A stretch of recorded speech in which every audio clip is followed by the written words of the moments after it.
37º ano, reunião de 1536.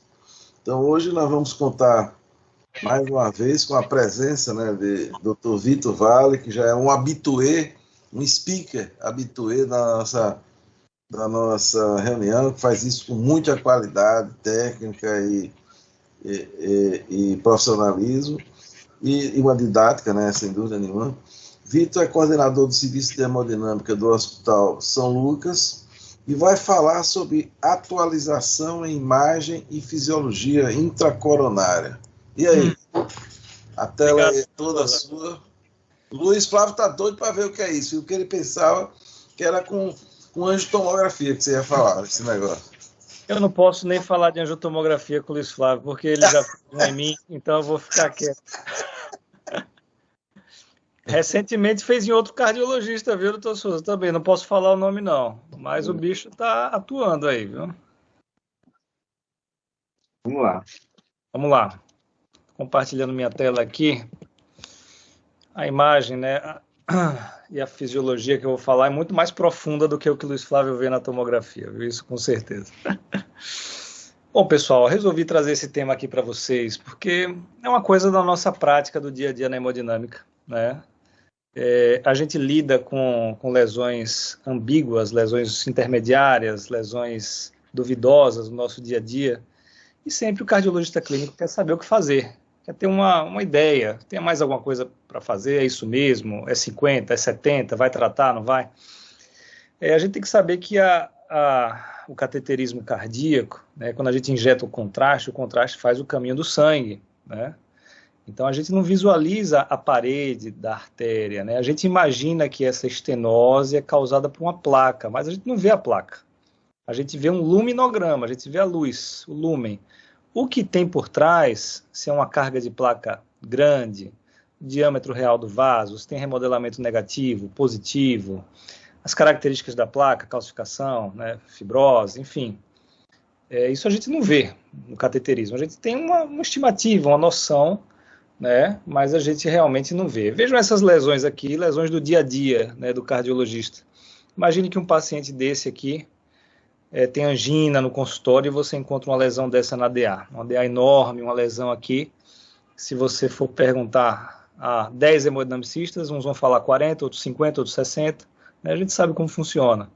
Lesão duvidosa no tronco, lesão duvidosa na DA. Aqui uma outra na transição do tronco para DA. Então, isso é o nosso dia a dia. E, muitas vezes, a cineangiocoronografia ela não responde o que a gente quer, né, com precisão. Apesar de ser o padrão ouro, né, muitas lesões ainda deixam dúvida. Né? Então, assim, o Gary Mintz, que é muito conhecido no meio da hemodinâmica, né, ele é o pai do ultrassom intracoronário, digamos assim, ele fala que tem só tem duas questões fundamentais na cardiologia intervencionista, né? Se eu devo tratar essas lesões ambíguas, intermediárias, né? E como eu devo tratar, ou como eu devo fazer o meu melhor tratando essas lesões, né? Então vejam o que eu falei para vocês, né? O quão bons são cardiologistas experientes em predizer a severidade hemodinâmica de uma estenose coronária. Isso aqui são cardiologistas, não são intervencionistas. Então, o cardiologista clínico, né, antes do paciente um paciente submetido a cateterismo, ele via a lesão no cateterismo e falava, essa vai ser isquêmica. Não, essa não é isquêmica. Essa é isquêmica, essa não é isquêmica. 52 lesões, concordância que o cardiologista falou que o FFR ia ser isquêmico e foi realmente isquêmico, 32%. Que ele falou que não ia ser isquêmico e realmente não foi isquêmico, 36%. Né? Então vejam que os cardiologistas, a gente não consegue predizer, baseado na angiografia, muitas vezes, uma lesão como isquêmica ou não isquêmica. Né? E aqui, mesma coisa, só que com cardiologistas intervencionistas experientes, né, com lesões de tronco, 51 lesões de tronco duvidosas. Veja que duvidosas de 40% a 80%, né? Se a gente levar em consideração que o tronco é grave acima de 50%, né, nos estudos se revasculariza tronco acima de 50%, né, mas de 40% a 80% que foram avaliadas por FFR, 4 hemodinamicistas experientes, né?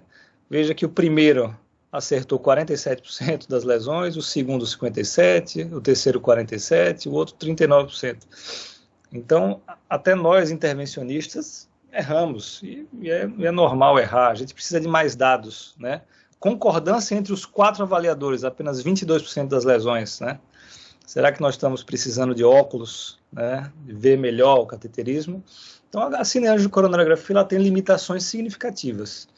Lesões intermediárias, lesões ambíguas, né? Ambígua é aquela lesão muito excêntrica, aquela lesão que tem um haziness, você não sabe se o haziness, né, aquele branquinho, é cálcio, se é trombo, se é uma dissecção, são lesões ambíguas, né? A coronariografia tem limitação nessa parte. Quando a doença é difusa no vaso, como você vai saber? Não tem nenhum ponto de estenose importante, mas é uma doença difusa, isso pode ser isquêmico. Lesões sequenciais, ectasia coronariana, doença multiarterial, enfim, né?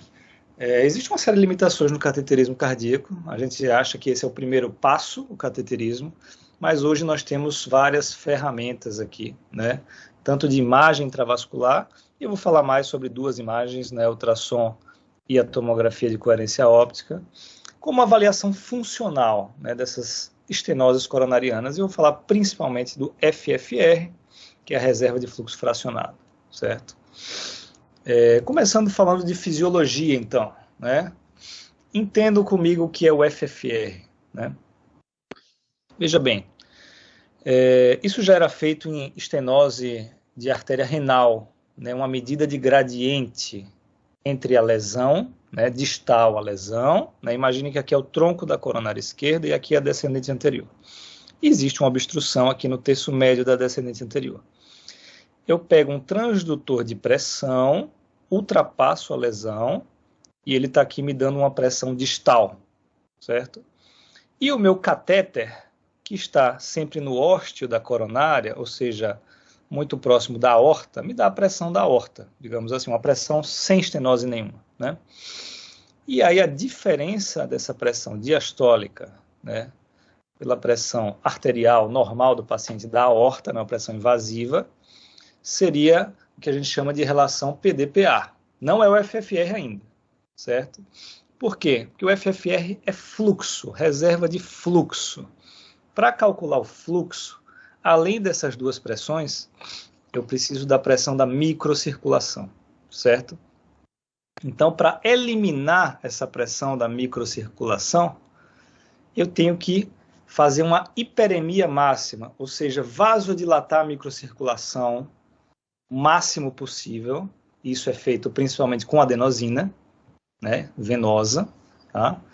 E essa vasodilatação máxima da microcirculação essa pressão de microcirculação vai ficar igual a 0, né? Se ela for 0, eu consigo cortar essa pressão da equação e o FFR vira uma relação de pressão e não de fluxo, né, nesse estado de hiperemia. Então não existe FFR sem se fazer adenosina ou algo, né, intravascular, né, intracoronário ou intravascular para se garantir um estado de hiperemia máxima, certo? Então esse é o conceito da reserva de fluxo. Quanto maior a estenose, provavelmente o gradiente aqui vai ser maior também e o FFR vai ser menor, certo?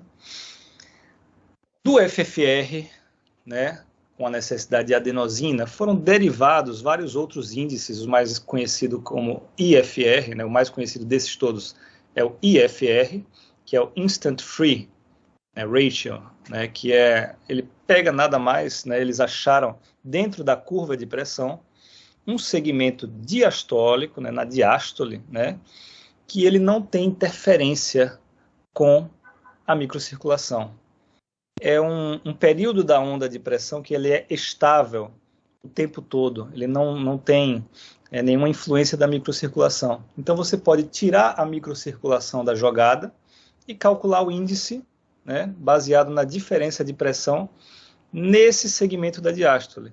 E aí cada fornecedor, né, cada empresa patenteou o seu IFR, né, com nomes diferentes, pegando segmentos diferentes da diástole, né? Então, a Boston chamou de DFR, a Abbott chamou de RFR, a Medtronic chamou de IFR, enfim. Mas são são medidas de pressão que não precisam de hiperemia, como o FFR precisa. Então, você elimina a adenosina, a necessidade de adenosina, você encurta o procedimento, você barateia o procedimento, você não traz para o paciente o desconforto de usar adenosina em altas doses, aquela sensação de morte iminente. É a mesma sensação quando a gente vai reverter um ataque cardíaco supraventricular com adenosina. Mesma coisa os pacientes sentem quando a gente faz FFR com infusão de adenosina, né? Então, os índices chamados não hiperêmicos, que são mais novos, precisam de catéteres especiais para isso, né? Fios de pressão especiais, eles são mais amigáveis ao hemodinamicista e ao paciente. O FFR ele foi validado num estudo pequeno até, com 45 pacientes. É um estudo interessante, né? Eles pegaram todos os pacientes e fizeram 3 testes não invasivos em todos os pacientes. Então, paciente 1 ia fazer 3 testes, um teste de esforço, uma cintilografia e um ecostresse. Paciente 2 ia fazer os 3 testes. E eles consideraram lesões, e esses pacientes tinham lesão coronariana. Eles consideraram que aquela lesão era funcionalmente importante se pelo menos um teste desses fosse positivo e fosse normalizado depois da revascularização, né? E lesão funcionalmente não significativa é quando todos os testes eram negativos nesses pacientes, né? E o FFR, vejam, um cutoff aqui de 0,75, né? Vejam que acima de 0,75, a maioria dos pacientes tinha os 3 testes negativos, né? Enquanto que abaixo de 0,75, um FFR considerado isquêmico, né, todos os pacientes tinham ao menos um teste não invasivo positivo e que melhorou após revascularização. Então, o FFR se mostrou extremamente, uma acurácia muito boa, né, 93%, e até cogitaram ser o padrão ouro para a pesquisa de isquemia, né, dos pacientes. E ficou esse valor de corte de 0,75 depois desse estudo pivotal aqui em 1996, Nico Pius, né, que sempre está liderando os estudos com fisiologia intravascular. Existia uma zona cinzenta aí, entre 0,75 e 0,80, né, e os estudos seguintes consideraram até um cutoff de 0,80. Os 3 estudos principais que consolidaram, né, a fisiologia intracoronária e o FFR na aplicabilidade clínica foram o DEFER, o FAME e o FAME2. Esse estudo DEFER, defer significa você adiar, né, você não fazer, né, mandar o paciente para casa. Ele mostrou para a gente que se o FFR fosse acima de 0,75, era pior você fazer a angioplastia dessa lesão do que você mandar o paciente para casa em tratamento clínico. Então, lesões não isquêmicas, você tratar, você vai ter desfechos piores, certo? Do que você manter em tratamento clínico. O estudo FAME comparou a angioplastia guiada por angiografia, né, lesão importante, era tratada, ou por fisiologia, FFR menor que 0,80 era tratado, né? E ele viu que a sobrevida livre de eventos foi maior, na sobrevida livre de eventos foi maior no grupo que teve a sua estratégia guiada por FFR, inclusive com a redução de custos, redução de stents desnecessários, né, que angiograficamente você indicaria, mas o FFR deixou de indicar aquele stent por ser uma lesão não isquêmica. E o FAME2, ele comparou em pacientes com FFR abaixo de 0,80, né, tratar com angioplastia ou deixar em tratamento clínico. E esse estudo foi interrompido antes do tempo, pelo Comitê de Ética, pelo Steering Committee, porque os pacientes que estavam em tratamento medicamentoso estavam tendo eventos, certo? E esses eventos que eles estavam tendo, né, não era morte nem infarto, era necessidade de revascularização de urgência. Paciente que chega no pronto-socorro com dor, com angina instável, infarto sem supra, e esse paciente, não sei se psicologicamente abalado, né, por ter um FFR já baixo em tratamento clínico, mas ele ia mais para a urgência e era revascularizado de urgência, né? A gente já sabia que tinha uma lesão e ele era revascularizado de urgência. Então, existiu aí uma parada precoce desse estudo, porque a angioplastia foi melhor, né, do que o tratamento clínico para lesões fisiologicamente significativas, né? Então, o estudo DEFER falou para a gente que é seguro não realizar angioplastia em pacientes em lesões que têm um FFR acima de 0,75. O FEMI1 falou para a gente que tratar lesões, né, com FFR acima de 0,80 é prejudicial e guiar a angioplastia, a intervenção por FFR, reduz o número de stents, é mais segura e diminui custos, certo? E o FEMI2 falou para a gente que a gente não deve realizar, que não realizar angioplastia em lesões com FFR menor que 0,80 é prejudicial ao paciente, principalmente porque esse paciente vai voltar na urgência com mais frequência e vai ter uma revascularização de urgência mais frequente, certo? O FFR, né, vale a pena a gente comentar que ele é muito dependente da quantidade de miocárdio irrigado, certo? Então vejam aqui essa figura e analisem comigo duas situações. Uma lesão numa artéria epicárdica de 75%, certo? Se essa lesão irriga uma quantidade de miocárdio normal, imagine que seja um ADA, um paciente que nunca infartou. DA proximal, né? Você imagina que essa DA proximal irrigue uma grande quantidade de miocárdio, né? Então, quando você faz uma análise por fisiologia com FFR dessa lesão, ela muito provavelmente vai vir isquêmica. Por quê? Porque a pressão distal, ela, como tem um escoamento normal para todo esse miocárdio, ela fica menor, tá? Porém, essa mesma lesão no mesmo lugar, DA proximal 75%, de um paciente que já teve infarto e existe uma cicatriz na parede anterior, certo? Essa cicatriz, ela não ajuda a escoar bem o sangue, a microcirculação aqui, ela não ajuda a escoar o sangue. Então, isso termina aumentando um pouco falsamente a pressão distal, né?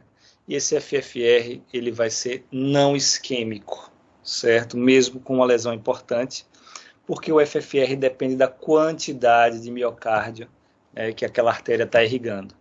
Uma outra forma de analisar isso é através do mismatch, aqui veja esse estudo de 2014, né? A incidência de mismatch angiográfico por artéria. O que é mismatch?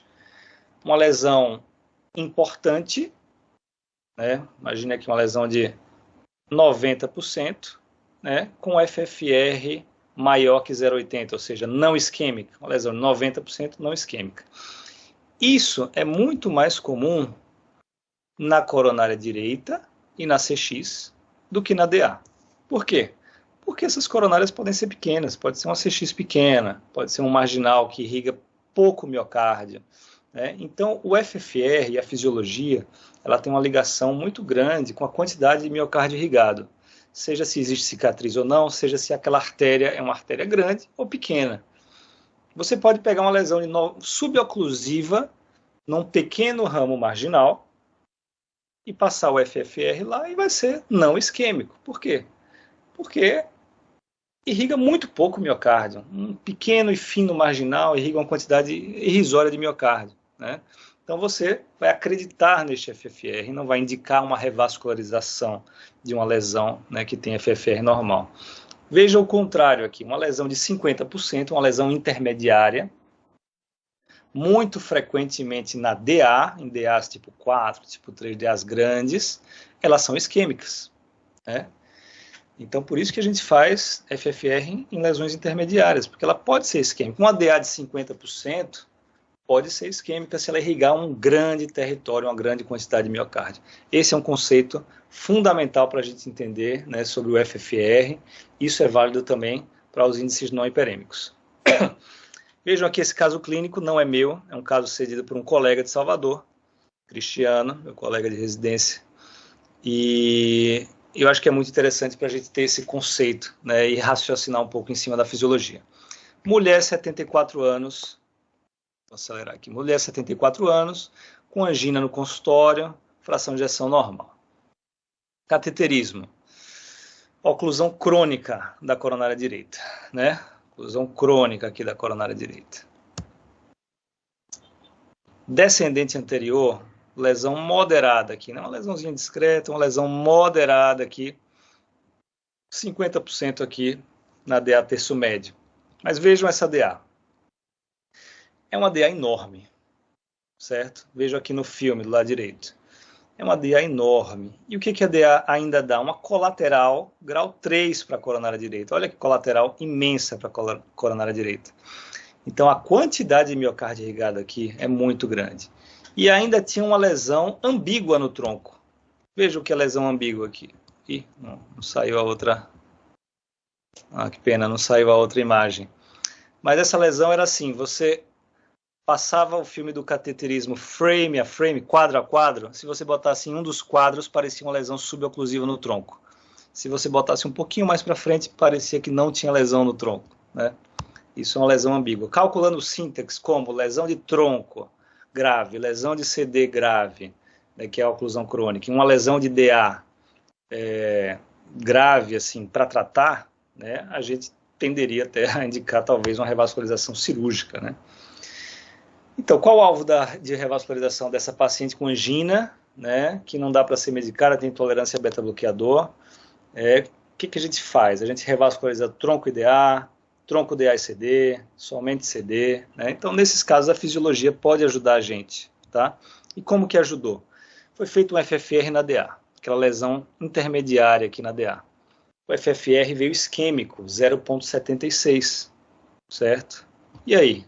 A gente deve revascularizar essa DA, deixar a CD crônica quieta, revascularizar a DA. O que a gente vai fazer? Vejam que o pullback aqui, né, do FFR não mostrou nenhum salto aqui no tronco, então provavelmente esse tronco não tinha nenhuma lesão grave mesmo, né? Então o que acontece nesse caso? Existe, né, a depender da massa de miocárdio irrigado, existe um mismatch visual e funcional. Então pode ser que uma lesão de 50%, uma artéria que irrigue uma grande massa de miocárdio, inclusive que dê, né, seja supridora de colateral, tem um FFR discretamente positivo, né? Assim como uma lesão muito grave que irriga pouco o miocárdio, um FFR negativo. Então é exatamente isso que aconteceu, né, no nosso paciente. Tronco, DA, CD, sendo irrigados, né, por uma artéria só, artéria que irrigou até a coronária direita, até praticamente o terço proximal da coronária direita, né? Então tinha um grande território miocárdio com uma pequena queda no FFR, nosso FFR era só de 0,76. Então, o que o nosso colega Cristiano decidiu fazer? Ele falou, vou abrir essa oclusão crônica da coronária direita, né? E aí, refazer o FFR da DA para ver o que aconteceu. Vejam que quando ele cruzou a oclusão crônica, o FFR dessa coronária direita era de 0,43, extremamente isquêmico, né? Como de se esperar numa oclusão crônica recém-recanalizada ali, ainda com uma estenose significativa. Ele recanalizou essa coronária direita, ficou um resultado ótimo. E aí, depois de abrir a coronária direita, ele refez o FFR da DA, né, com adenosina, e veja o que aconteceu. FFR normalizou, né? Então, vejam que interpretação bonita da fisiologia, né? Essa DA, ela tinha um FFR isquêmico, porque ela dava uma grande colateral para a coronária direita. Depois que revascularizou a coronária direita, a DA deixou de dar aquela colateral, né, e começou a irrigar apenas a parede anterior, porque agora a parede inferior estava irrigada pela coronária direita. E isso reduziu a carga isquêmica da DA, dando um FFR de 0,89, que é um FFR não isquêmico, né? E essa paciente, né, que a gente cogitou tratar a DA, porque tinha isquemia, tronco, talvez, ela terminou tratando só a coronária direita. E se a gente fosse reclassificar ela no síntese, a única lesão importante dessa paciente, funcionalmente, era a coronária direita, e ela teria um síntese não de 42, mas de 13, né? Então, vejam vocês, né, introduzindo esse conceito de síntese anatômico, que é o síntese clássico, analisado, né, pelo cateterismo. Você classifica a lesão, se a lesão é muito complexa, e o síntese vai subindo conforme a complexidade da lesão, né? Mas você pode também fazer um síntese funcional. O que é isso? Você analisar funcionalmente as lesões. Essa lesão de 70% pelo síntese anatômico entraria na conta. Mas se eu passo um FFR, o FFR é não isquêmico, eu vou tirar essa lesão da conta do síntese. Então o que acontece quando a gente faz isso, né? A gente reclassifica até 30%, mais de 30% dos casos são reclassificados. Casos que tinham um síntese mais baixo, né, eles aumentam, né? Então lesões angiograficamente importantes fisiologicamente não são importantes. Então você traz esse sintaxe mais para baixo, né? E você consegue discernir melhor pelo sintaxe funcional, né? Quem vai ter evento e quem não vai ter. Veja que no sintaxe clássico é tudo muito próximo. Quando você coloca esse componente funcional nessa reestratificação, você consegue discernir melhor os grupos, separar mais os grupos e saber realmente quem vai ter mais evento, né, baseado, né, com sintaxe funcional. Um outro conceito importante para a gente ter é essa questão de que o FFR, apesar da gente interpretar ele como sendo dicotômico, abaixo de 0,80 trata, acima de 0,80 não trata. Não existe isso, né? Ele é um contínuo. Então, assim, se o meu paciente tiver um FFR de 0,79, eu trato. Se tiver 0,81, ele vai ter um excelente prognóstico. Não é bem assim, né?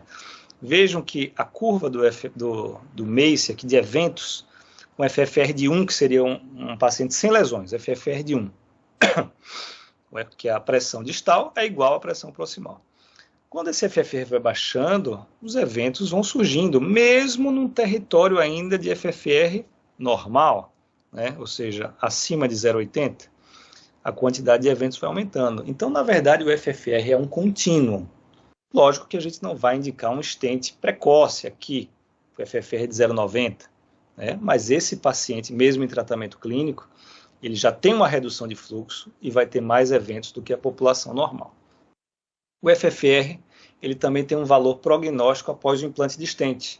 Então, você, quando fizer um FFR e indica um tratamento de uma lesão, é importante você fazer um FFR após o implante de stent. Porque se esse FFR estiver baixo após o stent, alguma coisa aconteceu de errado ali. Pode ter dissecado a borda do stent, comprometido algum ramo, enfim, alguma coisa aconteceu. A gente tem que ter um FFR próximo de 1, né? Ou muito próximo de 0,96, 1 aqui, para a gente ter o mínimo de eventos possível, né? O IFR já foi provado, né? Ou seja, aqueles índices não hiperêmicos, né, com uma boa correlação com o FFR, então eles realmente são não inferiores para guiar a angioplastia, né, e tem essa questão de não precisar de adenosina, né, o custo, o tempo, né, enfim, eu já falei isso para vocês. O algoritmo que a gente tem utilizado na prática é esse daqui. Quando a gente tem uma lesão moderada, a gente tende a fazer um IFR, ou algum índice não hiperêmico, sem adenosina. Se ele for menor ou igual a 0,89, que é o ponto de corte para os índices não hiperêmicos, a gente indica angioplastia. Se ele for acima de 0,93, a gente indica não fazer, a gente defer angioplastia. Se ele for nessa zona cinzenta, aqui 0,90, 0,93, a gente tende a dar adenosina para o paciente e avaliar o FFR para ter uma análise em conjunto aí, né? Então, resumindo a fisiologia intracoronária, né, a vantagem do FFR é atuar justamente na limitação da coronariografia, né? Mais do que um ponto de corte, a gente tem que ver a massa de miocárdio irrigado, né? Que o FFR é um contínuo, quanto menor, pior o prognóstico, certo?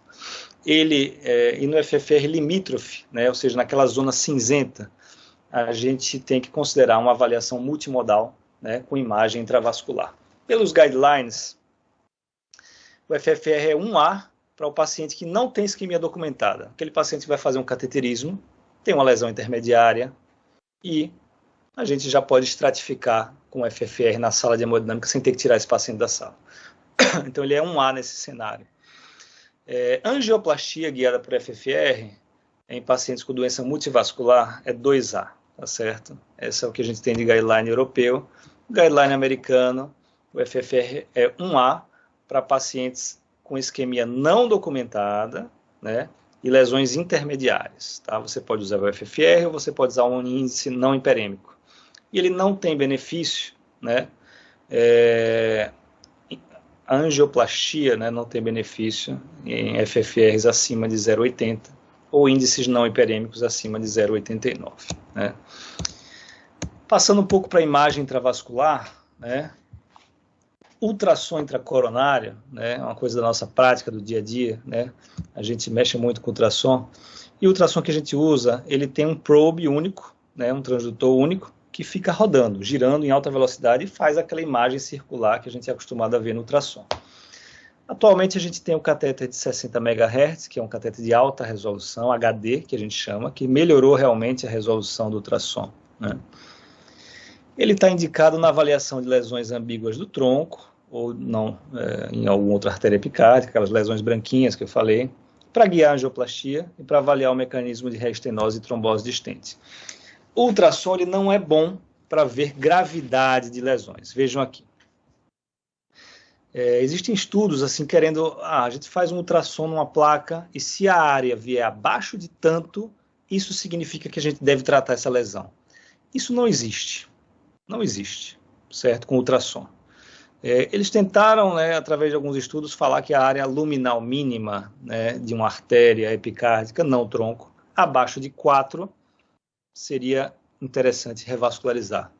Mas os estudos mais atuais com FFR, vejam que uma área luminal mínima abaixo de 4, você tem praticamente uma grande quantidade de FFRs não isquêmicos, assim como uma quantidade de FFRs isquêmicos também. Então, assim, uma área acima de 4 no ADA, no ACX, no ACD, o FFR é sempre, né, negativo, né? A área acima de 4, o FFR é sempre acima de 0,80. Mas não significa que uma área abaixo de 4 seja isquêmica, né? E esse conceito de essa área de 4 para artérias epicárdicas caiu por terra. Tem vários estudos aqui, né? Os japoneses sempre com área menor, área de 2,4, enfim, não se chegou a um consenso de área que seja isquêmica, né? De forma que a área luminal mínima pelo ultrassom, né, ela não tem uma boa correlação com o FFR, né, com acurácia aí de 66%. Então, a gente não pode usar o ultrassom para indicar, por exemplo, um tratamento da DA, uma placa crônica, não rota, sem nenhum acidente de placa, porque os estudos mostram que não tem uma boa correlação com isquemia, certo? Porém, para tronco de coronária esquerda, eu acho muito útil o ultrassom. Veja aqui. Veja esses dois troncos aqui, né? Imagine você indicar aqui na direita uma revascularização miocárdica, uma mamária DA, uma safena CX, por causa dessa lesão, né? Sendo que isso daqui claramente é uma angulação, né? O tronco tem uma angulação aqui na sua ponta. Quando você passa o ultrassom tem uma mínima carga de placa de 33%, com uma área luminal mínima gigantesca, né? Então o ultrassom ele tira a nossa dúvida, né, dessas lesões de tronco. Já nesse cenário aqui, uma lesão difusa do tronco. Não parece ter lesão, mas é uma lesão difusa. Veja que o tronco é menos calibroso do que a CX. E quando você vai ver a área luminal, uma área luminal de 4,2, né, claramente baixa, né? A gente tem um conceito assim de uma área luminal mínima para tronco de 6. Porém, 6 significa que a gente pode, numa área acima de 6, a gente pode manter o paciente em tratamento conservador, se for a única lesão dele, né? Porque pacientes que têm uma área luminal mínima do tronco acima de 6 têm um excelente prognóstico a longo prazo. Enquanto que pacientes que têm uma área luminal mínima menor que 4,5 têm um prognóstico pior. Nessa área cinzenta aqui entre 4,5 e 6, a gente não tem muitos dados e a gente tem que considerar aí fazer fisiologia intracoronária para avaliar essas lesões.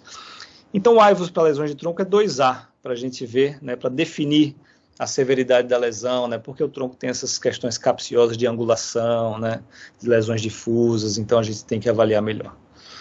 A anatomia normal do vaso, né, pelo ultrassom, ela é trilaminar. O que é isso? A gente tem o catéter de ultrassom aqui, é essa bolinha. A gente tem o lúmen, que é essa parte mais preta. A gente tem a camada íntima, a média, pretinha, e a adventícia branquinha aqui. O que a gente tem aqui, né, tem o catéter de ultrassom, né, aqui está o catéter. Esse círculo todo aqui é o lúmen, é o sangue. Então isso a gente chama de área luminal mínima. Tudo que está entre o lúmen e a adventícia aqui se chama placa, certo? Isso aqui é placa. Então isso daqui se chama carga de placa, certo? Lembrando que tem baixa correlação com a presença de isquemia miocárdica. Através do ultrassom a gente pode identificar o tipo de placa, se é fibrótica, fibrocalcificada, calcificada. A gente vê essa sombra acústica aqui que o cálcio ocasiona, né?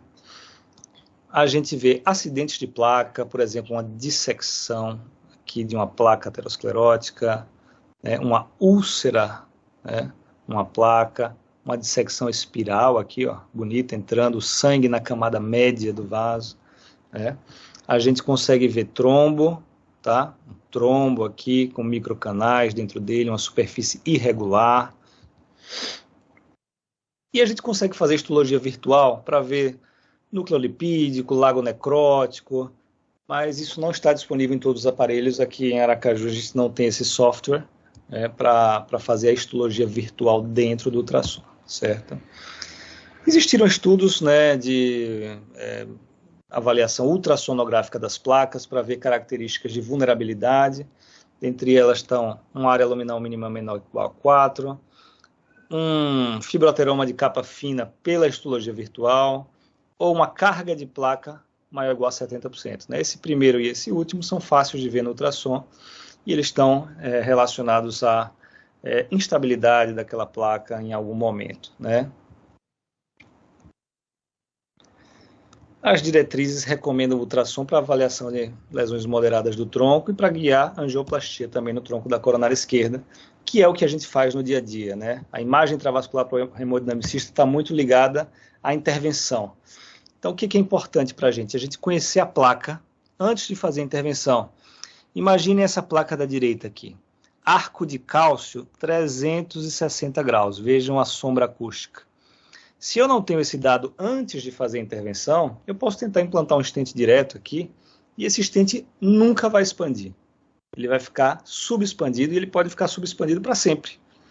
Uma vez implantado o stent, depois você não tem como modificar muito esse cálcio todo.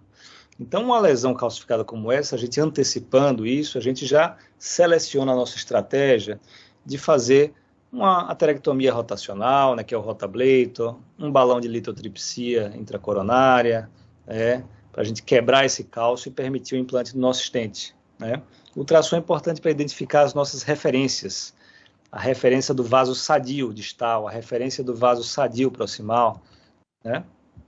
Calcular qual o comprimento do nosso stent. Se eu quero tratar dessa referência distal com vaso sadio até essa, quantos milímetros tem o meu stent? 40, né? Então, isso tudo no ultrassom é muito intuitivo de se fazer, a gente faz para guiar uma angioplastia, né? Na hora, né, de escolher o stent e avaliar complicações também, a imagem é fundamental.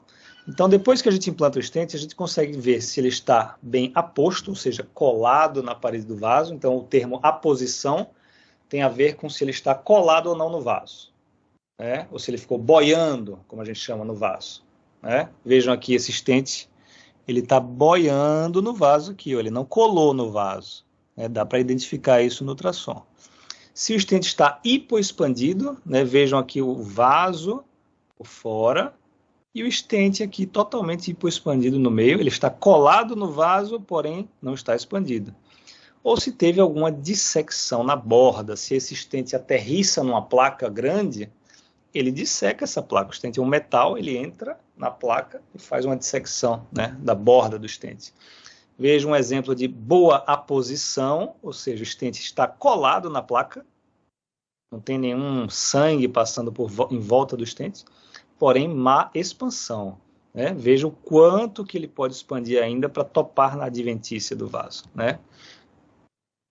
Veja um exemplo de má aposição, aqui as hastes do stent, que não estão coladas no vaso, passa sangue aqui, e depois de fazer uma pós-dilatação com um balão maior, a haste cola no vaso, né? Má posição está muito relacionado à trombose de stent, né? Essa haste que fica má aposta, boiando, ela não endoteliza, ela vai ficar para lá, ali flutuando sempre, isso pode dar trombose, né? Dissecções, né, também são vistas no ultrassom. Existem critérios para a angioplastia ótima, digamos assim, né? A gente atingir uma área luminal mínima maior do que 5 após o implante de stent, deixar uma carga de placa menor do que 50% nas bordas do stent, e não ter nenhuma dissecção de borda de stent, né? Esses são critérios, né, de uma angioplastia ótima. E quando a gente compara uma angioplastia ótima com uma angioplastia subótima, né, a gente vê que quando a gente olha os desfechos, né, de falência e da revascularização do vaso-alvo, a gente tem, né, muito menos falência, ou seja, muito menos eventos quando a angioplastia é ótima do que quando a angioplastia é subótima, né? Geralmente a angioplastia subótima ela vem guiada por angiografia, enquanto que a angioplastia ótima é guiada por algum método de imagem, ultrassom ou tomografia de coerência óptica. Meta-análises mostrando redução de mortalidade, infarto e revascularização do vaso-alvo com angioplastia guiada por imagem, AIVUS, comparado com angioplastia guiada por angiografia, certo? Então, é uma meta-análise, né? Isso não quer dizer que vai ser a nossa prática do dia a dia, que a gente vai encontrar esses achados no dia a dia, mas dá para perceber, quando nós hemodinamicistas, fazemos uma angioplastia guiada por imagem intravascular, o quanto que a imagem muda a nossa conduta na hora. Eu iria pós-dilatar aqui com balão 3, mas com ultrassom eu vou com 3,5. Mudou minha estratégia, eu acho que um 3,5 vai ficar melhor, vai expandir mais, né? A gente também faz a angioplastia inteira e no final, na imagem final, a gente fala, não tá bom isso aqui, dá para melhorar um pouco mais e vai lá e melhora. E a angiografia tem todas aquelas limitações, né? Então, a angioplastia, né, a intervenção guiada por AIVUS, principalmente lesões complexas, tronco de coronária esquerda, né, não protegida, né, ela tem redução de mortalidade e de eventos aí comparado com a angioplastia guiada por angiografia. Então, concluindo, eu vou dar uma acelerada aqui. O AIVUS não necessita de contraste, isso é importante vocês saberem, para a formação da imagem. É uma ferramenta diagnóstica mais para excluir do que para incluir uma lesão moderada como significativa, como indicar o tratamento de alguma lesão. E a angioplastia guiada por ultrassom intravascular pode reduzir eventos cardiovasculares, principalmente em procedimentos complexos. Por último, eu vou falar de tomografia de coerência óptica, certo? Vejam o detalhe dessa imagem, né, comparado com o ultrassom, né? A tomografia de coerência óptica é uma estratégia que veio para ficar, né? Ela tem uma riqueza de detalhes para o leigo, para o intervencionista, enorme, que ajuda bastante na intervenção, tá? Como se ela fosse uma evolução mesmo do ultrassom. Então a gente tem a angiografia, tem o ultrassom e agora a tomografia de coerência óptica. Diferenças, né, entre ela e o ultrassom, principalmente na resolução. Ela tem uma resolução 10 vezes maior do que a do ultrassom, certo? Porém, essa resolução vem às custas de perda de profundidade, tá? Então, a tomografia de coerência óptica, ela consegue, através do infravermelho, visualizar um vaso de até 7 milímetros ali. Enquanto que o ultrassom, ele consegue visualizar vasos de 10, 15 milímetros. Então, ele tem uma penetração maior. Então, para procedimentos vasculares, artérias de membros inferiores, né, carótida, se for fazer ultrassom, é melhor do que fazer o CT, óbvio, né? E uma outra diferença é que para o CT, né, para a tomografia de coerência óptica, a gente tem que tirar o sangue de dentro do vaso. Para adquirir a imagem, isso é adquirido sem sangue, porque o sangue, ele brilha no infravermelho e atrapalha a imagem, né? Então, para tirar o sangue, a gente usa contraste. Então, você injeta com força contraste, enquanto o probe da tomografia de coerência óptica vai adquirindo as imagens intracoronárias. Então, a gente usa contraste nesse cenário. Quando a gente vai comparar os dois métodos, ultrassom e OCT, né, a gente vê aqui que eles são bons para quase tudo, né? Exceto oclusão crônica, por exemplo. Quando você ultrapassa uma oclusão crônica, você não tem como lavar o vaso com contraste, porque está subocluído ali, né? Então você não vai conseguir adquirir uma imagem para OCT. Quando o paciente tem disfunção renal, né, você pensa mais no ultrassom, porque não usa contraste, e o OCT, cada corrida de OCT você usa contraste, né? Mas a definição do lumen do vaso é infinitamente melhor com o OCT, né? O lumen é pobremente definido no ultrassom, mas no OCT ele é bem definido. E você consegue também ver do mesmo modo do ultrassom, mas com mais precisão, as características da placa, se é fibrótica, fibrocalcificada, lipídica. A placa fibrótica ela é bem refringente, né? Bem amarelona, enquanto que a placa lipídica ela é amarelinha só na capa fibrótica. Porém aqui fica uma alta atenuação, você não enxerga mais nada. Isso tudo é um lago lipídico enorme, preto aqui, né? E você vê também nódulos de cálcio bem definidos, você não vê sombra acústica, você vê o nódulo mesmo de cálcio, a calcificação aqui. Falam que a gente vê até macrófago, né, na tomografia, né, dando esses raios, como se fossem raios solares, né, aglomerados de macrófagos, né, numa placa com capa fibrótica fina, né, como essa aqui de 60 micra, né, trombo vermelho, trombo branco, né, a gente consegue enxergar bem melhor através do OCT, né. A calcificação está aqui a diferença, né? Enquanto no IVUS é uma sombra acústica, no OCT você vê delimitado o cálcio, sem nenhuma sombra. E a avaliação do fibroateroma de capa fina, que é muito mais fácil de ver no OCT do que no ultrassom. Veja uma capa fina aqui, de 40 micra de capa, e o lipídio aqui preto atrás, e uma capa fibrótica grossa, né? Uma placa fibrótica mesmo, 240 micra, né, de capa fibrótica. E para ver também a endotelização das hastes do stent, né, você consegue ver muito bem com o OCT. Veja na imagem A aqui, uma haste de stent já endotelizada. Tem tecido entre ela e o lumen. Na figura B, uma haste aqui que está quase endotelizada. Na figura C tem uma haste que está boiando, ou seja, está mal aposta, mas muito pouco mal aposta. Na D, ela está mais mal aposta, e aqui na figura E, ela está totalmente descolada do vaso, né? Isso daqui é problema, a gente tem que fazer alguma coisa. Veja uma má aposição aqui no OCT, né? Já estou acabando, viu, pessoal? Uma má aposição das hastes do stent que não colam no vaso. É muito melhor de ver do que no ultrassom. Vejam que cada haste faz uma sombra, né? O infravermelho não penetra aqui na haste. Vejam aqui agora um stent, né, totalmente aposto, né? E um nódulo de cálcio aqui, ó, no vaso. Uma placa rota, vejam o flap aqui, né? Sangue entrando dentro da placa, na camada média. Isso é bem visualizado aqui no OCT, né? E quando a gente fala de imagem intravascular, os guidelines recomendam, principalmente aqui o europeu, né, que você pode fazer IVUS ou OCT para otimizar o implante de um stent, né, classe 2A, nível de evidência B. E o IVUS, né, deve ser considerado para otimizar o tratamento de lesões de tronco, né, isso 2A, tá? Então as recomendações são 2A, né, para imagem intravascular.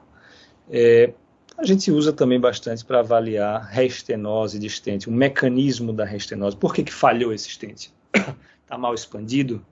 Né? O que aconteceu? Tem alguma dissecção na borda, que ele fez uma restenose ali de borda?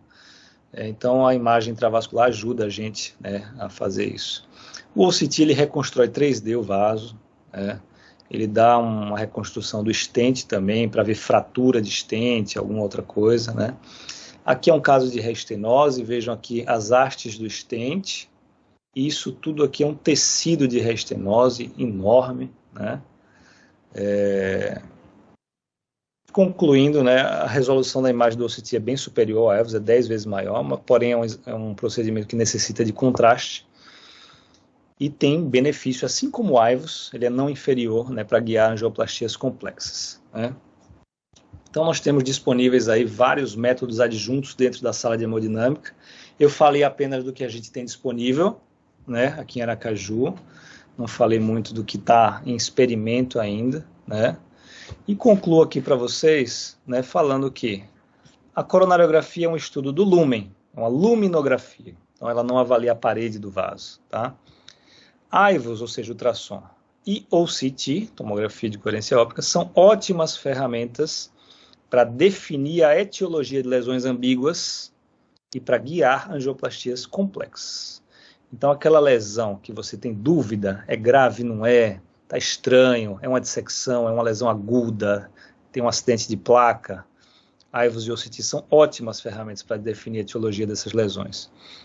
Uso rotineiro de imagem intravascular reduz trombose de stent, porque você implanta melhor os stents, reduz reintervenção, né, para angioplastias em geral, e reduz mortalidade, segundo estudos prospectivos, randomizados, e meta-análises para tronco de coronária esquerda, para intervenção em tronco de coronária esquerda. Para guiar angioplastia, intervenção coronária percutânea, ou CT é não inferior ao AIVOS. Tanto faz um método ou outro.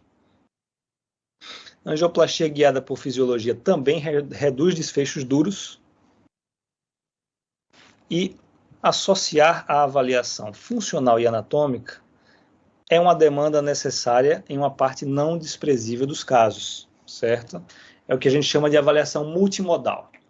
A lesão duvidosa, você faz fisiologia, ainda não está satisfeito, zona cinzenta, você não consegue definir trato ou não trato, a imagem ajuda, né?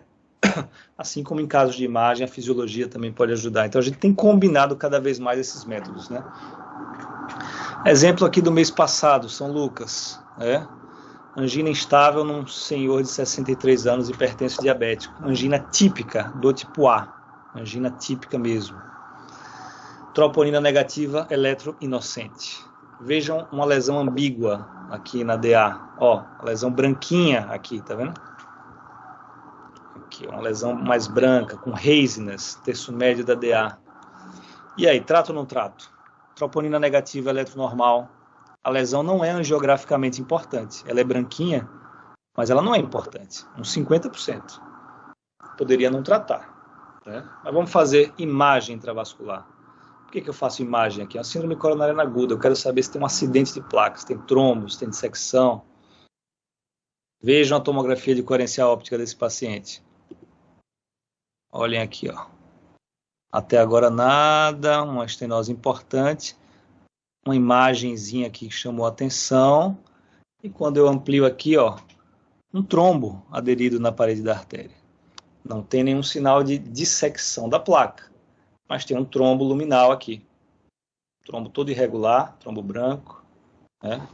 Então tem uma erosão dessa placa. Paciente extremamente nervoso, preocupado. A gente decidiu tratar essa erosão, certo? Olha o que aconteceu depois que a gente colocou um stent guiado pela tomografia de coerência óptica. Eu já sabia os diâmetros dos vasos. Olha o que aconteceu. Olha esse stent aqui. Amassado, ó. O diâmetro normal do stent está aqui. Veja que nesse segmento o stent está totalmente mal expandido. Vejam mais aqui, ó. No segmento mais proximal da artéria, ó. Haste do stent totalmente descolada do vaso, mal aposta, né? O que a gente vai fazer? A gente vai expandir mais, alta pressão dentro desse stent e um balão maior do que o necessário. Eu tenho como calcular aqui o diâmetro daqui até aqui e escolher o balão correto para fazer esse tratamento. Veja o que acontece depois que a gente tomou as medidas. Aquela região de má expansão sumiu, né? E o stent está totalmente aposto no vaso, né? Coladinho no vaso, né? Não está mais flutuando. Então vejam como a gente mudou a história desse paciente, né? Com imagem intracoronária, né? Para ilustrar bem aí o que eu construí aí nessa aula. Agradeço aí a oportunidade mais uma vez. Fico à disposição aí, professor. Parabéns, Vitor. Mais uma vez, parabéns. Realmente você fez aí um overview fantástico para a gente, né? Com a didática de sempre. Explicando todas as metodologias e o armamento que vocês têm hoje em dia na sala. Aí Vitor, antes de abrir aqui, eu queria uma pergunta. Logicamente, cabe ao hemodinamicista escolher esse armamento, né? Não pode, por exemplo, o clínico dizer, olha, eu quero isso, eu acho que devo fazer isso, porque você é que vai passar essa informação para a gente. O que aumenta de tempo? Só por curiosidade, assim, você fazer uma dessas metodologias, porque você sabe, porque hoje em dia tempo é uma coisa importante, às vezes a pessoa quer resolver logo o problema, aumenta muito em fazer uma dessa, usar uma metodologia dessa daí, não? Boa pergunta, uma pergunta bem prática. Não aumenta muito não, doutor Souza. O que a gente precisa fazer? Normalmente a gente fez um cateterismo, acabou de fazer um cateterismo, e a gente vai escolher, eu acho que tem que fazer um FFR dessa lesão. A gente troca o catéter diagnóstico, que é um pouquinho mais fino, catéter terapêutico, catéter um pouquinho mais calibroso. Essa troca demora 3 minutos. E aí passa o fiozinho através da lesão e faz as medidas. Então, assim, para você fazer um FFR depois de um cateterismo, você vai demorar, no total, eu acho que uns 20 minutos. Então, uns 20 minutos a mais de procedimento para você definir a fisiologia daquela lesão. Para a imagem intravascular é mais ou menos o mesmo período, aí, uns 20 minutos se acrescenta aí no cateterismo. Perfeito. E aí, Zé Augusto, quer comentar? Então, quero parabenizar aí, Vitor, como você falou, né, uma revisão bastante extensa e foi muito importante a gente ter essa noção. Eu acho que ele aprofundou a nossa noção de como os exames são importantes, mas também tem seus limites. E a gente sempre, como tomador de decisão, precisamos estar alinhados com esses limites dos métodos, né? Você mostrou aí esses casos, sobretudo do FFR, como faz diferença ter uma área fibrosada, como faz diferença ter uma colateral que está sendo suprida por aquela lesão, como as nossas quantificações podem variar, de momento a momento, a depender do cenário específico. Quando você falou que só tem duas questões fundamentais, né? Você falou lá, para mim, eu acho que a questão fundamental na coronária crônica, para mim, é porque com tanto arsenal diagnóstico, tanto de arsenal terapêutico, os stents evoluíram muito, com tanto conhecimento não só da anatomia, da morfologia, da fisiologia, por que é que a gente ainda não conseguiu, de fato, provar que a intervenção percutânea no crônico, ela reduz de forma inequívoca a mortalidade? Eu sei que existem evidências que, se a gente for comparar infarto periprocedimento versus infarto espontâneo, a balança vai pender para ICP, mas a gente não consegue mostrar isso. Será que a gente está conseguindo identificar a lesão, o vulcão que vai entrar em erupção? Não me parece muito que a gente consiga isso. A gente identifica uma placa que é um marcador de risco. Talvez você abrindo uma artéria, eventualmente, você evita desse paciente ter sintoma, como você colocou. Só na sua conclusão, eu acho que quando a gente fala em desfecho duro, é mais morte mesmo o infarto, né? Desfecho, angina a gente não chama muito desfecho duro. Eu não sei se era isso que você quis colocar com FFR. Desfecho duro é mais... Diga. Eu acho que seu comentário é muito pertinente, Guto, o chamado risco residual, né? E o que a gente faz com isso. Realmente a qualidade da angioplastia melhorou muito. Né? Por que a gente não está evitando morte desses pacientes com angioplastia? Né? O que está acontecendo?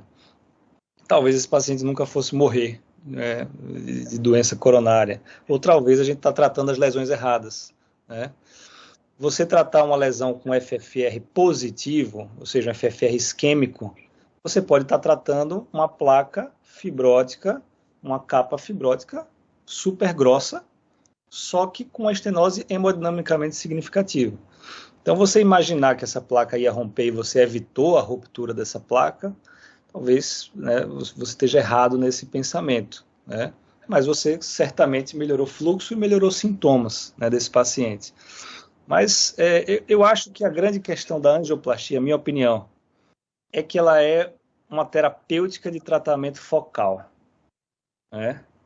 Ela é uma terapêutica que trata aquele segmento, aqueles 24 milímetros do stent da lesão ali. Mas a artéria, como a gente enxerga quando a gente faz ultrassom intracoronário, e cada vez que a gente faz mais, a gente enxerga mais, a artéria é toda cheia de placa.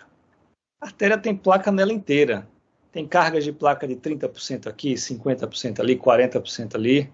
E você tratou apenas 24 milímetros, 32 milímetros, né? Então, eu acho que, na minha opinião, a gente não está reduzindo o risco de infarto e morte com angioplastia, porque a lesão ela é difusa. O problema está na artéria, o paciente é um arteriopata, ele não está naquela lesão pontual. Eu acho que o grande benefício, né, é sintomas e reduzir talvez infarto espontâneo por análise aí de isquímia e o Prevent agora, né, enfim. Mas eu acho que seria esse o conceito que eu penso, assim, né, do porquê. Agree. Ô Vitor, e indo nessa mesma toada aí, hoje eu dei, coincidentemente, eu falei sobre doença arterial coronária crônica, né? E citei até um estudo que nós discutimos aqui no nosso clube de artigo, Zé Augusto, o Clarify, né? Que você lembra lá para trás aí. Que é um estudo bem interessante, porque, não sei se você lembra, ele foi publicado em 2021. Eles pegaram assim, a amostra de 32 mil pacientes com angina estável, com síndrome coronariana estável, mas eles pegaram 7.200 e tantos pacientes que no baseline tinham angina. E foram ver, porque assim, não se discute que a intervenção percutânea é muito boa para diminuir sintomas. Mas eles queriam saber assim, o que é que acontece em 5 anos com os pacientes com angina? Curioso o seguinte, no primeiro ano, já 39% já não tem angina. Para de 100 que sai no basal, 39 não tem. E vai baixando, chega no final lá, quase 50% dos pacientes não tem angina. E a pergunta, por que não tem angina? Ela resolveu espontaneamente em 84%, foi às custas de revascularização somente 4,5%. E a mortalidade nesse tempo todo aí foi de 8%, que é relativamente baixa, né? Então, isso aí são considerações assim que você tem que fazer. Eu acho que a intervenção é excelente para reduzir sintomas, como fizemos hoje. Você fez hoje em um paciente meu, né? Assim, com muita propriedade, eu acho que nem se discute. Mas esse aspecto de redução de mortalidade, eu ainda acho que tem que ser a estatina mesmo, e o LDL lá no FUT. Né? É o nosso Sabador. É o Salvador. Tudo aquilo do Sabador é o que realmente vai fazer o impacto, mas que é o mais difícil, né, do paciente fazer. Não tenha dúvida. É aquilo que a gente discute. Você veja bem, porque antiaginoso funciona. Nós temos hoje drogas melhores, ivabradina, trimetazidina, etc. Mas o paciente tem que ficar consciente que ele vai mais vezes na urgência, vai aqui e acolá. Você precisa de mais intervenção, né? Não tem dúvida nenhuma. Verdade. Muito bom. Alguém quer fazer algum comentário mais? Souza. Parece que... Alô? Oi? Opa! Luiz. Oi, Vitor. Ô, Luiz. Parabéns pela aula aí. Eu ia falar, aproveitando o gancho aí do comentário de Augusto. Assim, a aula muito interessante, realmente. Assim, você falou em duas coisas que são, para mim, uma coisa já sedimentada, que é o FFR. Eu acho uma coisa, né, que não cabe muita discussão mais. O FFR é fundamental para avaliar a significância. É o padrão ouro hoje, né? Não tem, todos os estudos hoje que você faz com ressonância, com FFRCT, com PET, é tudo usa o padrão ouro FFR. Então é uma coisa já sedimentada e que não tem muita discussão. Em relação à segunda parte da aula, que é a análise da placa, eu acho que aí a gente está realmente numa coisa mais que vai trazer mais coisas no futuro. Eu acho que você tem a parte técnica que você usa, né, para ver como é que está o stent e tal. Isso aí é uma parte que não cabe muito a gente, né, que cabe a vocês. Não que não seja importante, mas assim, é uma coisa técnica relacionada a vocês que também já está sedimentada. Sim. Agora, a parte que cabe ao clínico, né, eu acho que é justamente avaliar essa questão da diferença entre as DACs, né? Porque o que o Augusto falou é isso, a gente não consegue reduzir DAC crônica, um dos aspectos provavelmente é isso, que você está tratando doenças diferentes e colocando tudo no mesmo balaio e jogando lá. Você está pegando uma placa, como você falou, uma placa fibrocálcica, uma placa muitas vezes só cheia de cálcio, que ela é uma cicatriz. Ali uma cicatriz, uma coisa que já aconteceu. É igual uma placa de tuberculose, né? Guardar devidas proporções. É uma cicatriz de uma doença que já fez o estrago. Aquela placa provavelmente não vai romper. E é muito na tomo isso, né? E você deve ver muito no CATS também. O cara faz pega aquela placa calcificada, faz o CATS, o angiotomo, 2, 3, 4 anos, e a placa sai do lugar. É exatamente aquela. Do outro lado, você tem uma placa com critérios de alto risco, né? Que a gente chama hoje, né? Que são as placas vulneráveis, que é o que você mostrou bem aí. Então, são doenças diferentes. Provavelmente, a gente não consegue mostrar benefício porque a gente está tratando tudo igual. E eu achei interessante que mostrou um trabalho recente, a gente mostrou no Clube do Artigo, que foi o Prevent, que você acha que você participou, você comentou, se eu não me engano. Eu comentei. Que foi o primeiro estudo que eu vi, você tratar uma lesão intermediária com FFR negativo. Profilaticamente. E você conseguiu diminuir, com critérios, né, de vulnerabilidade, você tem que ter pelo menos 2 critérios, pela OCT e pelo IVUS, e você conseguiu diminuir eventos. Eu acho que a mortalidade, se não me engano, não mudou, mas conseguiu diminuir infartos, que é o que realmente vai acontecer com essa placa. A placa vulnerável vai infartar. Então, eu acho que a gente está entrando eu cheguei a comentar isso no artigo, cheguei a comentar no grupo depois. Eu acho que a gente está entrando numa nova fase de entendimento da ataque crônica, que é você tratar realmente a doença ativa. Né? Se você tem critérios de vulnerabilidade, aquela capa lipídica fina, tem microcalcificações, macrófago que você consegue ver na OCT, ali você está na fase ativa da doença.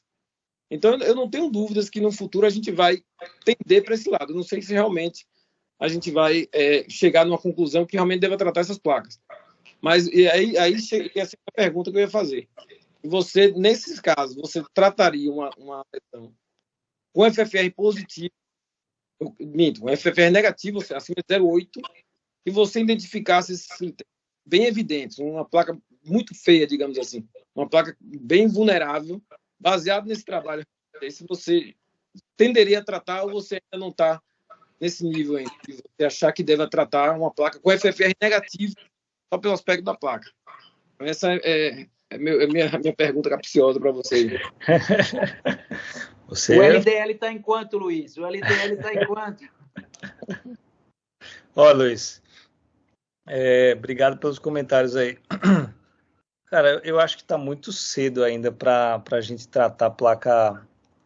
Eu acho que esse conceito de placa vulnerável ainda vai mudar, sabe? Eu acho que a gente ainda não chegou no sweet spot de chamar realmente uma placa vulnerável, que a gente sabe que ela vai romper, que está sob risco. Eu ainda não fico totalmente confortável de sair tratando fibroateroma de capa fina com área luminal menor que 4, entendeu? Já seriam 2 critérios, né? Eu não fico totalmente confortável, não, num paciente assintomático, sem isquemia invasiva. Eu acho que isso tem que ser uma coisa decidida junto com o paciente, com o médico assistente, mas eu não faria isso na minha rotina, não. Acho que ainda a evidência ainda não está tão consolidada. Até ia provocar você, o cenário ideal, né, seria você imaginar um PET scan que captasse uma placa vulnerável, né, Luiz? Brilhasse ali, DA terço médio na angiotomografia com PET scan, né, uma coisa não invasiva, e dissesse para a gente que esse paciente tem algumas placas vulneráveis ali, né, que aí você não precisaria da invasividade do negócio. Mas eu acho que isso está bem longe, né? Não, já tem. Já tem. Eu me lembro qual é o marcador, eu posso botar depois no grupo, mas tem um marcador específico para isso, que é para ver a atividade da coisa na pesquisa, né? Mas eu não acho que vai pegar porque tem outros. Mas já. Uhum. Eu acho que o pessoal da hemodinâmica conhece na história, eu acho que o Luiz talvez conheça também, que estuda muito placa e tudo, mas Souza seguramente lembra disso, que tinha um catéter que media a temperatura, tinha um termômetro na ponta e ia ver se tinha diferença de temperatura, porque ali era o calor, ali tinha inflamação, ali tinha atividade de placa, e o pessoal tacava estente. Assim, a ideia, ela ainda está sendo perseguida. A gente, talvez o termômetro ainda não esteja bom, bem calibrado, mas não, essa não ideia... está calibrado o termômetro. Mas você se lembra bem disso, né? Rapaz, eu quando estudei a teletrombose, lembrei disso, eu falei até no congresso, acho, no Nordeste. Então, assim, o indivíduo saía perseguindo onde é que está mais quente aqui, onde tem uma mina aqui que vai explodir, né? Aquela coisa do pós-guerra, né? Vai vendo onde é que tem... Eu lembro muito na praia, aquele pessoal que pós-festa, eles colocam um detector de metal para caçar joia que se perde, né? Então, a gente ainda está meio assim, né? Está no escuro, tentando ver qual é a placa que vai, de fato, complicar. Mas eu acho que a ciência é essa, tem que perseguir mesmo. A gente está aqui... Tem, agora é difícil, né, Luiz? Ô, Zé Augusto, perder para um redutor de LDL, né? Ainda, eu acho assim, para ganhar... eu acho que essa última subanálise aí do Fourier, que LDL de 20, o pessoal ainda reduz evento, né? Então, se isso for verdade, e com as drogas novas, a gente vai deixar LDL de 10, né, se quiser, né? Eu me lembro que eu perguntei a Política, não, a Peter Lib, exatamente, eu perguntei, e aí, below 50, ele fez, no, below 10, entendeu? Exatamente, já está falando disso aí, ó, isso já há um tempo atrás, né? Mas até para a estatina, para o estatina ou o inibidor de PCSK9, até para isso, sim. A placa é relevante, né? Porque exatamente, se você tem uma placa calcificada, o que é que a estatina vai fazer? Entendeu? Se você só tem uma placa de cálcio, teoricamente, até a estatina, o benefício dela é menor nessa placa específica. É óbvio que ela pode evitar de outras placas, mas nessa placa específica, o benefício dela e da própria aspirina é menor. Verdade. Nisso pode ter, né? A gente pode ter ganhos no futuro, né? Eu acho que duas coisas vão ajudar a gente a achar esse ponto de placa vulnerável. Eu acho que vão evoluir ainda nesse conceito de espectrometria, infravermelho dentro de intracoronário. Isso vai evoluir, assim como está evoluindo também novamente a questão do stent bioabsorvível. Que caiu por terra porque ele era muito grosso e trombosava, né? O primeiro, o Absorb. Ele era um stent de ácido polilático que era totalmente absorvido em 2 anos, só que ele trombosava. E agora tem uns stents de magnésio que eles estão testando, que está tendo resultados promissores. E, se você imaginar tratar uma placa vulnerável profilaticamente com um stent que depois desaparece e o vaso fica normal, é o melhor cenário do mundo, né? Você devolve, inclusive, a vasorreatividade, né? O vaso não fica enjaulado pelo stent, ele fica vasorreativo, né? Então, seria um cenário combinado aí, né, de achar a placa vulnerável e o melhor tratamento com stent bioabsorvível. Perfeito. É isso. Beleza. Então, podemos ir para a segunda parte da aula? Estou brincando. Podemos, na próxima semana. Então, parabéns, Vitor. Eu vou até checar isso aí com relação à próxima semana e amanhã já coloco nos grupos aí, tá bom? Então... Beleza. Parabéns mais uma vez, felicidade e até a próxima semana, né? Que até a próxima semana. Beleza. Até logo, tchau, pessoal. Tchau.